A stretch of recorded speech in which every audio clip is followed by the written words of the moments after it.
నువ్వు ఏదో ఒక నిర్ణయం తీసుకోకుండా ఇలా ఏడుస్తూ ఉండడం వల్ల ప్రయోజనం ఏముంది సావిత్రి? విశ్వని ఎవరో చంపడం కాదు, అతనిక్కడే ఉంటే మీ నాన్నే చంపేస్తాడు. ప్లాన్ చేసి చంపాలనుకున్న వాళ్ళు టైం కోసం ఎదురు చూస్తారు. కానీ అతిగా ఆవేశపడే మీ నాన్న లాంటి వాళ్ళకి టైం ప్లాన్ ఏమీ అవసరం ఉండదు. ఎప్పుడు కావాలనుకుంటే అప్పుడు ఏ క్షణంలోనైనా చంపేస్తారు.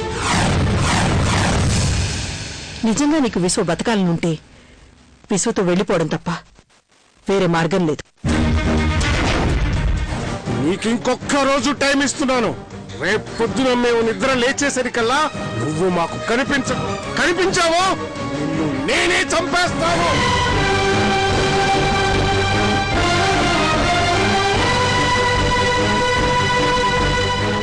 నా నిర్ణయం నీకు చెప్తామని వచ్చాను. ఏంటది? మనం లేచిపోదాం, ఈరోజు వెళ్ళిపోదాం. నువ్వు నన్ను ఇక్కడి నుంచి వెళ్ళిపోమన్నా, వాళ్ళని చంపేయాలని చూసినా నేను ఎందుకు వెళ్ళలేదు తెలుసా? ప్రేమ గెలుస్తుందని నమ్మకం, నా నమ్మకం ఇప్పుడు నిజమైంది. ఈరోజు రాత్రి 12 గంటలు దాటిన తర్వాత నువ్వు బస్ స్టేషన్లో వెయిట్ చేయి. నేను ఇక్కడికి వచ్చి నిన్ను కలుస్తాను.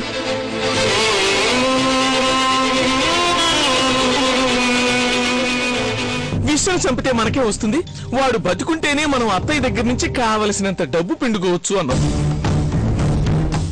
సావిత్రిని విశ్వతో లేచిపోమని చెప్పాను అంటున్నాం. లేచిపోవటానికి సావిత్రి ఒప్పుకుంది అంటున్నాం. ఇప్పుడేమో విశ్వను సపోర్ట్ చేస్తున్నాం. వాళ్ళిద్దరూ లేచిపోతే ఇందిరత్తయ్య దగ్గర నుంచి మనకి డబ్బు కొట్టే ఛాన్స్ లేనట్టే కదా. విశ్వ చచ్చిపోతే సావిత్రి ఇంటి పెద్ద కోడలుగా సెటిల్ అయిపోతుంది. దాంతో మనకి ఎటువంటి లాభమూ ఉండదు. అందుకే విశ్వని చంపక్కర్లేదని చెప్పాను. అదే విశ్వ సావిత్రి లేచిపోతే ఈ ఇంటి పెద్ద కోడలుగా ఇంటి తాళం చెవులు అధికారం నా చేతికొస్తాయి.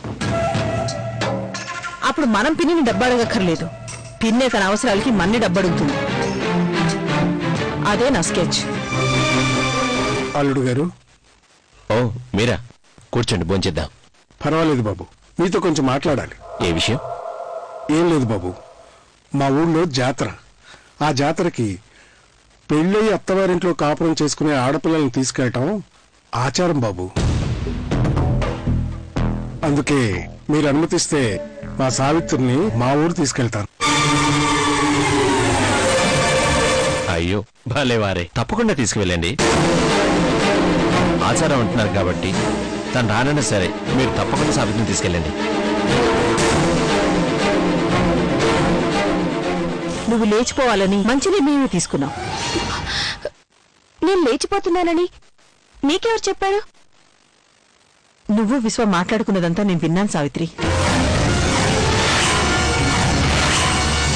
నీకు హెల్ప్ చేస్తానని నేను మాటిచ్చాను సావిత్రి. అందుకే నీకు ఎటువంటి ప్రాబ్లం రాకుండా నిన్ను నేను ఫాలో అవుతూ వచ్చాను.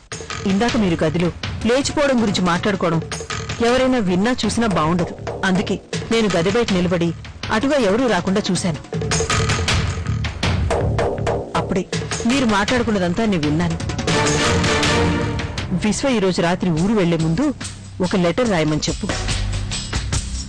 ఏ లెటర్? మా అమ్మని చూడాలనుంది, అందుకే ఊరు వెళ్తున్నాను అని రాయమని.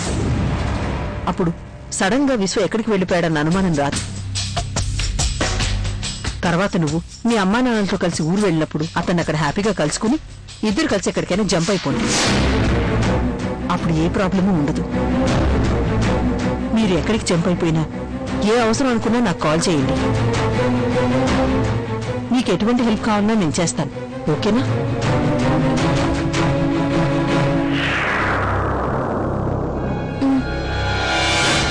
All the best. సావిత్రి,